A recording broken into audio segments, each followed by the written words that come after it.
শবে মেরাজের আমল বলতে কোনো কিছু আছে কিনা, এটা একটা বড় প্রশ্ন।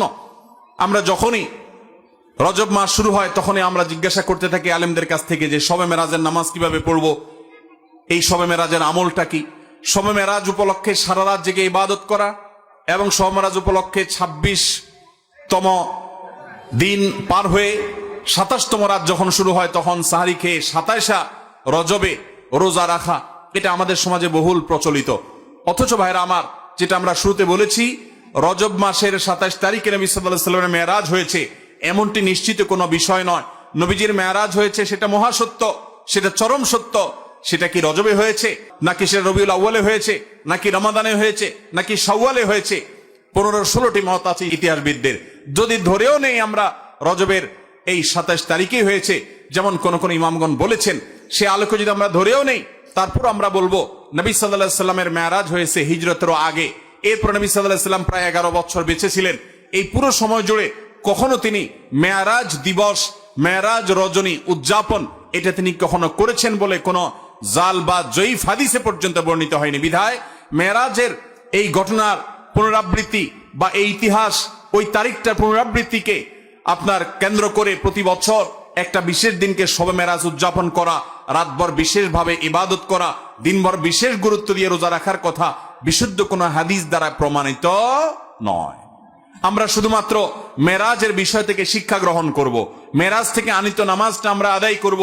এর বাইরে এই তারিখকে কেন্দ্র করে রাতভর ইবাদত আপনি অন্য সময় করতে চাইলে এই মাসেও করেন, এই রাতেও করেন, অন্য সময় নফল নামাজ পড়েন, আপনি এদিনও নফল নামাজ পড়ার নিষেধ নাই। কিন্তু মেরাজকে কেন্দ্র করে কোনো নামাজ, মেরাজকে কেন্দ্র করে কোনো রোজা, এটা কোনো বিশুদ্ধ হাদিস দ্বারা বর্ণিত হয় নাই। অনেকে এই রজব মাসে বিশেষ উমরা করেন, যেটাকে উমরায়ে রজবিয়া বলে। এটা বিশেষ ফজিলতের কথা মানুষ নিজেরা অনেকে বানিয়ে নিয়েছে, অথচ এটিও কোনো বিশুদ্ধ হাদিস দ্বারা বর্ণিত হয়নি। অনেকে 27 রজবে সালাতুর রাগায়েব নামে বিশেষ প্রক্রিয়া, বিশেষ নামাজ পড়ে, এটাও কোনো হাদিস দ্বারা বর্ণিত হয় নাই। আল্লাহ কোরআনে বলেছেন, মা আতাকুমুর রাসূলু ফাখুযু ওয়া মা নাহাকুম আনহু ফান্তাহু, তোমাদেরকে রাসূল যা দিয়েছেন সেটা আঁকড়ে ধরো, যা নিষেধ করেছেন সেটা থেকে তোমরা বেঁচে থাকো। মন গড়া কোনো আমল করলে সওয়াব তো হবেই না, উল্টা বরং গুনাহ হবে।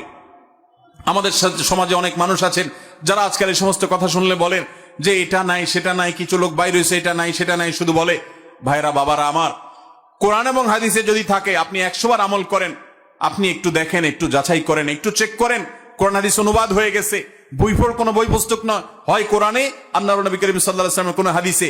ইসলাম ফাউন্ডেশন প্রায় সবগুলো বই অনুবাদ করেছে, বড় বড় প্রসিদ্ধ হাদিস গ্রন্থগুলো। আপনি চেক করে দেখেন যে মেরাজের রাতকে কেন্দ্র করে, মেরাজের দিনকে, দিবসকে কেন্দ্র করে কোনো আমল সাহাবায়ে কেরাম করেছে কিনা, নবী সাল্লাল্লাহু আলাইহি ওয়াসাল্লাম করেছে কিনা। তিনি যদি করে আপনি কেন করবেন না?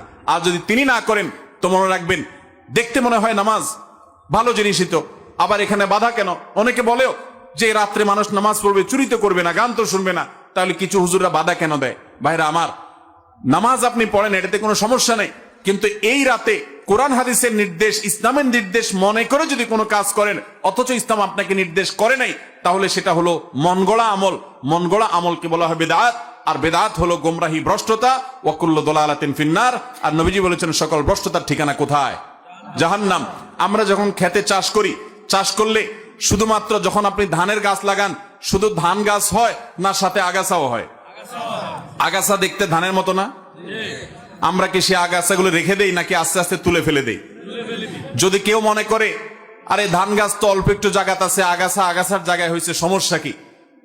এই বেচারাকে তুলে কেন মেরে ফেলতে হবে? থাকুক না, ধান গাছও থাকুক, ওইটাও থাকুক, তাহলে ধানের ফসলের ফলন ভালো হবে।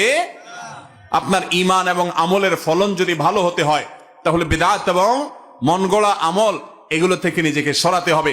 আপনি এমনি নিজে থেকে নফল আমল করেন, সেটা ভিন্ন কথা, কিন্তু বিশেষ কোন দিবসে কোরআন হাদিসে আছে বা ইসলামের নির্দেশ মনে করে, বিশেষ ফজিলত মনে করে যখন করবেন, তখন সেটা বিদআতে পর্যবসিত হবে। অতএব মেরাজ এটাকে উদযাপন নয়, আসুন মেরাজকে উপলব্ধি করার চেষ্টা করি।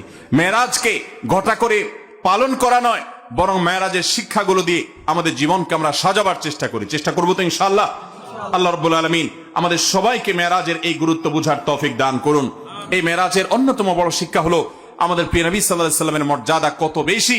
এই মেরাজ থেকে আমরা উপলব্ধি করার সুযোগ পাই, কারণ তিনি তার হাবিবকে ডেকে নিয়ে গেছেন এবং অন্য নবীদের সাথে সাক্ষাৎ করিয়েছেন, নবী এবং রাসূলদের ইমামতি করিয়েছেন, এতগুলো বিষয় দিয়ে আল্লাহ তাআলা প্রমাণ করেছেন তার হাবিবের মর্যাদা কত বেশি। সেই সাথে মসজিদে আকসা এবং বাইতুল মাকদিসের যে মর্যাদা অনেক বেশি, সেটাও কিন্তু এই মেরাজের ঘটনা থেকে বোঝা যায় যে আল্লাহর হাবিবকে আল্লাহ তাআলা সেখানে প্রথমে নিয়ে গেছেন এবং বলেছেন কোরআনে যে তার চতুর্পাশে আল্লাহ তাআলা বারাকা দিয়েছেন। অতএব আমরা মেরাজের এই সকল শিক্ষাগুলো আমরা অর্জন করার চেষ্টা করব তো ইনশাআল্লাহ, এই শিক্ষাগুলো ধারণ করব তো আমরা ইনশাআল্লাহ।